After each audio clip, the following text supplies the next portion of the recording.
When I was in high school, my brother and I used to have a regular Sunday morning activity or routine. We would get up, we would go to church, and then when we got home, we would watch reruns of Star Trek: The Next Generation. We spent enough time watching it that I can still sort of recite the opening lines from the credits. Space, the final frontier. These are the voyages of the Starship Enterprise. Its continuing mission to explore strange new worlds, to seek out new life and new civilizations, to boldly go where no one has gone before. I think I should have put that in the order of service so you could... to boldly go where no one has gone before. It does not feel coincidental that we used to watch Star Trek after church. Science fiction and religion, after all, have something in common. They each call upon us to imagine the future. Science fiction does this by casting a vision of what human life might look like in times to come. Paints a picture of how we shall be in decades or even millennium beyond the present. Religion, meanwhile, is, as Unitarian Universalist theologian Forrest Church once said, our human response to the dual reality of being alive and having to die. Religious narratives are always confronting questions about where we came from and where we are going. Before I formed you in the womb, I chose you. I'll read the confident words of the prophet Jeremiah in the Hebrew Bible. Does a person live after death, or does she not? Asks a mortal of the god Yama in one of the Hindu scriptures. Does a person live after death, or does she not? I can offer you no definitive statements in response to such queries. But I do know that the views that we have both about the future and life after death have tremendous consequences for how we live now. Over the course of the year, we've been exploring some of those consequences in our Future Visions, Future Selves series, and thinking about different aspects of times to come: personal, societal, and planetary. Today, we're taking up one of the great future imaginings, the question of whether or not humanity has a future amongst the stars. This inquiry is directly connected to life after death. It revolves around the query as to whether or not humanity is fatally connected with this terrestrial sphere. There is the possibility we might collectively transcend our earthly bounds and ascend to, well, who knows where?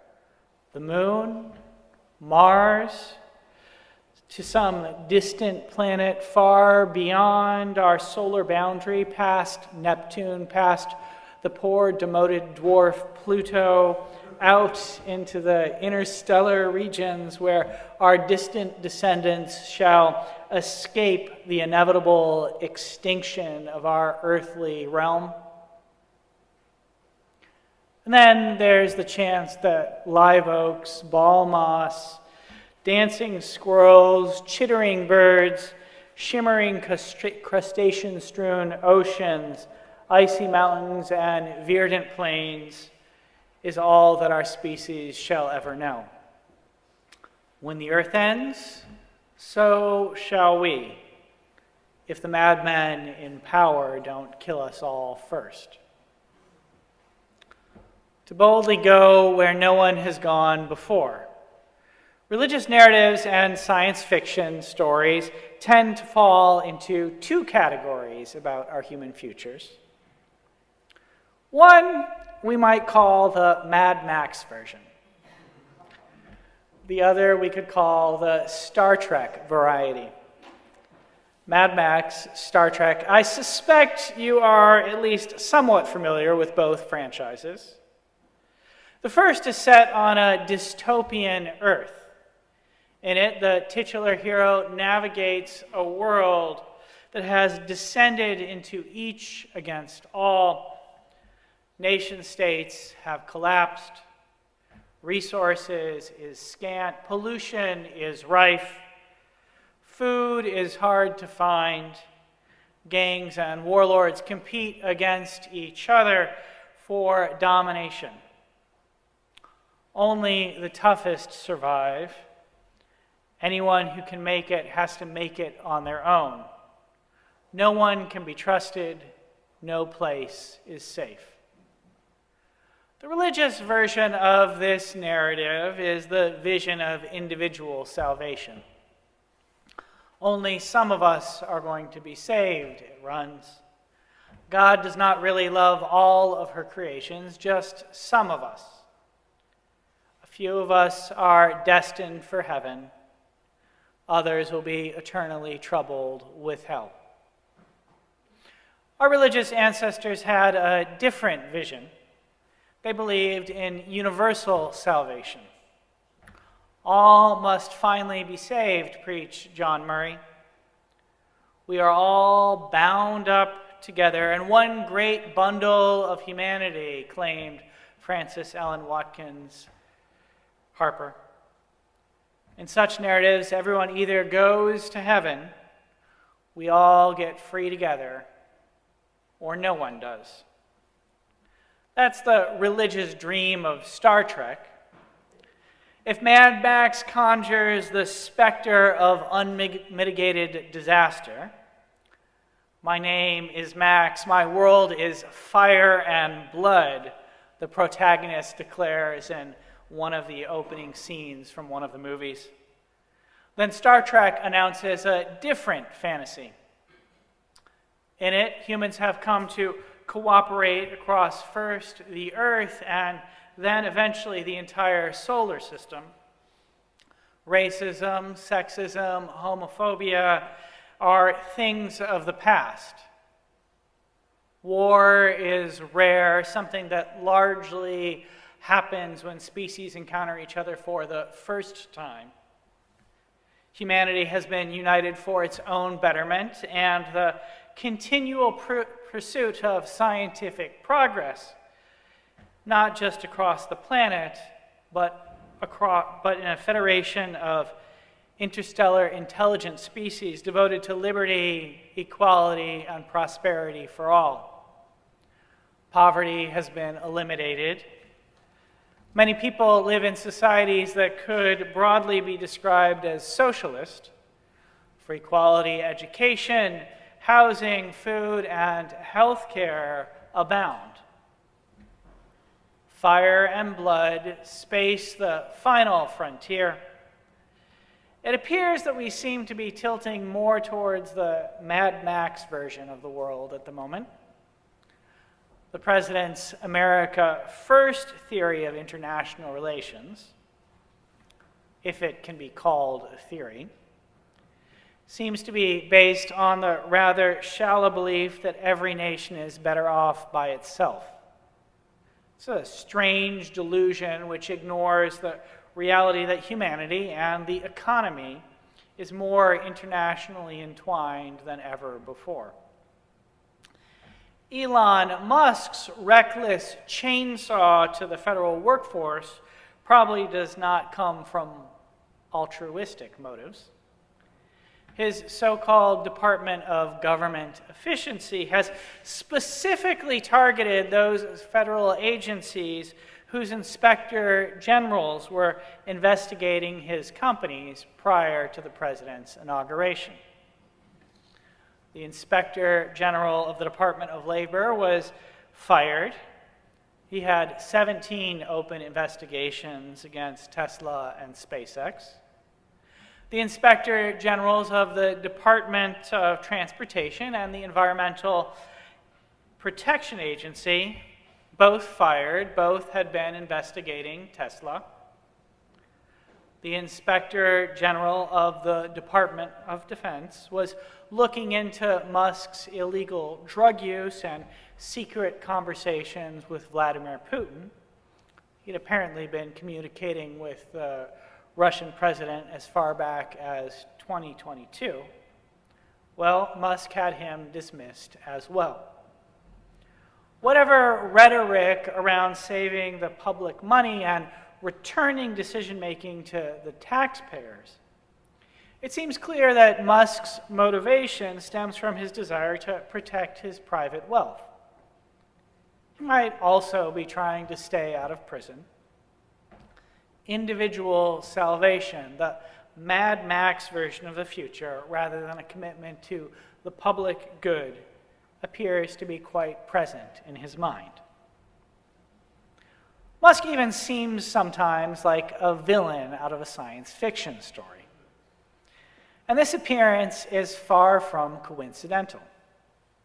His father named him Elon after a character in Wernher von Braun's novel Project Mars. Braun was the Nazis' leading rocket scientist. The novel depicts colonization of Mars as a part of a divine plan to create the Übermensch. Alternatively called Superman, one of the Third Reich's stated goals was to craft these supposedly perfect human beings. Defeated on Earth, Braun imagined Hitler's followers reigning over the Red Planet. Their leader was entitled the Elon. Musk's father literally gave him a name that can be rendered Chief Space Nazi. It is impossible to make these things up. And it does not appear a coincidence that the Afrikaner's dreams include the human conquest of Mars. Now, I aspire for a better future among the stars. There are enough Nazis here on Earth. We do not need them inhabiting the celestial realm. Even the most distressing of science fiction stories should be warnings. George Orwell's 1984 is not a how-to manual.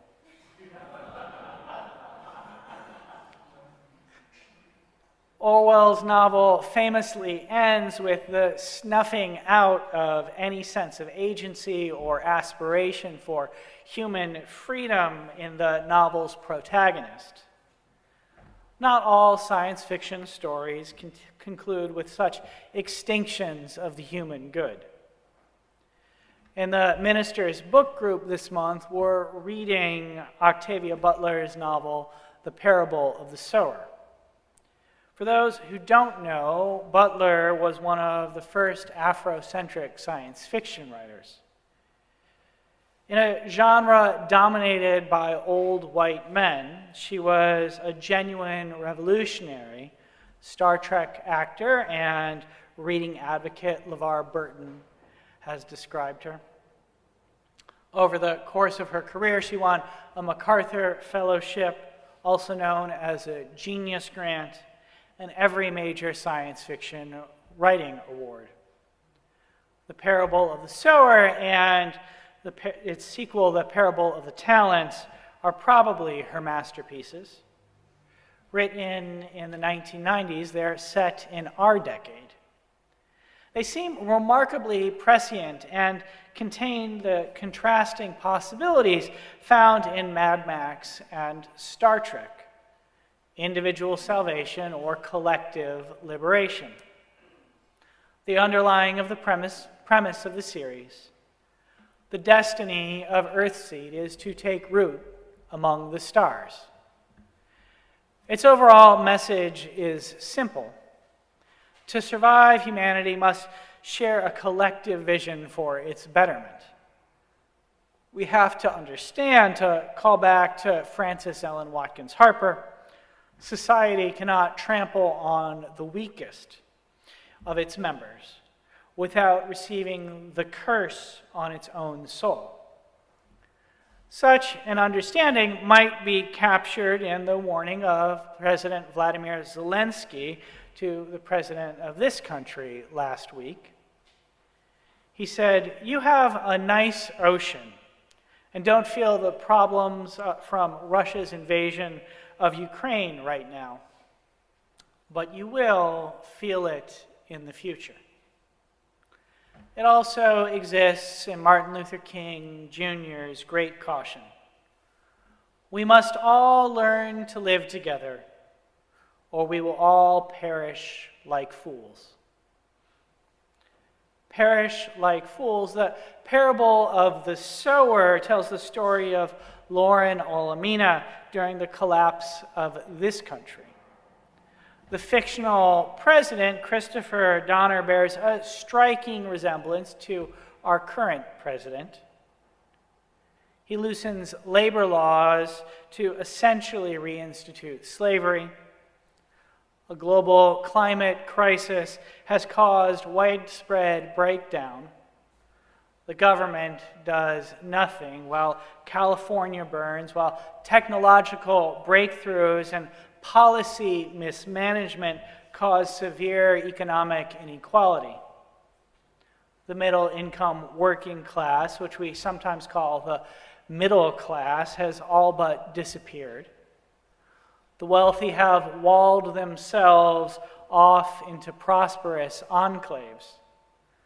Police and firefighters protect only those who can afford their services. Everyone else is on their own. The United States is divided between walled compounds and the desolation outside of them. Inside the walls, life occasionally resembles something akin to the way things are now. Most people are poorer, resources are scarcer, but there is still access to education, health care, and quality food of a kind. Outside the wall, well, I think I can say that Butler took some inspiration here from Mad Max. Marauding, drug-fueled gangs terrorize everyone who does not have the resources to own weapons. Life is nasty, brutish, and short, to invoke the philosopher Thomas Hobbes. The novels describe how Lauren Olamina is gradually transformed into the prophet of a new religion, Earthseed. When she finds herself outside of the bounds of the compound in which she grew up, she must learn to survive. So she develops this new religion which helps the characters remain alive and which might offer us inspiration as we seek to live through these times. I want to lift up 3 lessons from the novels. The first, the only lasting truth is change. Second, the destiny of Earthseed is to take root among the stars. Third, it is to explore the vastness of ourselves. Change, the only lasting truth. God is change, Olamina tells her followers. Resisting this truth, clinging to what was, does not offer a path to survival. It's only by embracing the reality that everything is changing all the time that we can make it through. In the novel, the characters who survive are the ones who recognize that the country that they have known is falling apart. The ones who die are those who cling to what has been. To survive is to acknowledge that every social change contains within it unknown possibilities. Our task is to seize the possibilities of the moment rather than to desperately hold on to what has been. The destiny of Earthseed is to take root among the stars. Olamina believes that the only way humanity can better itself is if people embrace a vision that involves a struggle for collective liberation. She casts one in which human acknowledges humanity acknowledges that its purpose is to spread life among the stars. For her followers, the vision proves to be enough of a motive to make personal sacrifices and pursue the collective good. It is to explore the vastness of ourselves. The second lesson is closely connected to a third. It is not all that different from Star Trek, in which the crews of the various starships cooperate together to build a thriving society while always questing after new knowledge. In the novel, it is only through cooperation that people can achieve any modicum of the good. Pursuing the philosophy of each against all, they are left in walled compounds or suffering along the side of the road. Dreaming of life in the celestial sphere, well, I'm not going to give away the end of the series. Embrace change, cast a larger vision, commit to cooperation rather than competition. I suspect that you can think of a time in your own life when you've benefited from such lessons. I'd suggest that here in our religious community, we've tried to implement them, and that in doing so, we've put our congregation on a path to collectively thrive. Think about First Unitarian Universalist's recent history. After the negotiated resignation with my predecessor, congregational leadership recognized that First Unitarian Universalists needed to change. It was the second time the congregation had had a negotiated resignation in the span of a decade. So rather than fight change and try to keep the status quo, the board realized that it needed to revamp the way the church functioned. They hired a consultant who helped them reorganize governance. Rather than jumping immediately into a relationship with a new settled minister, I worked with them and with members of the congregation to explore the ways in which our community needed to change so that it could thrive into the future. One of the things that was identified during these conversations was the lack of a larger vision. As a result, the committee did the hard work of developing a new congregational vision, mission, and covenant. We now say that we are devoted to widening love's circle. We take love as the spirit of our congregation and service as our prayer. We aspire to be a pillar congregation for Houstonians of many faiths and have committed to being a growing, multicultural, multi-generational, and multiracial religious community. These aspirations guide your board and your staff as we make decisions. Finally, we've tried to embrace a simple truth of congregational life. We are better off when we work together than compete against each other. As best we can, and there's always room for improvement, the staff tries to work with the lay leadership of the congregation to achieve our larger vision. And I think that right now our stewardship offers a great illustration of this. Instead of leaving everything up to the annual pledge drive, the stewardship team and Margarita are working to create a culture of holistic stewardship. Stewardship can be about having fun together, so they, led by Sarah Brown Rankin, are launching a competitive art scavenger hunt, Art Scavenger, which we've been told Cheryl is going to win. But you should not stop from participating in it nonetheless, because, well, stewardship is about fun. It is also about building intergenerational community. So the team held the congregation's first family picnic in many years yesterday, and I'm told that it was a beautiful event. Embrace change, cast a larger vision, and cooperate. These three lessons might help us move through the next difficult years. I don't want to live in a society ruled by Elons, either of the Afrikaner or space Nazi variety. I want to live in a society where there is peace, justice, and prosperity for all. During this time of tumult, religious communities like ours have the potential to tilt the country in a better direction.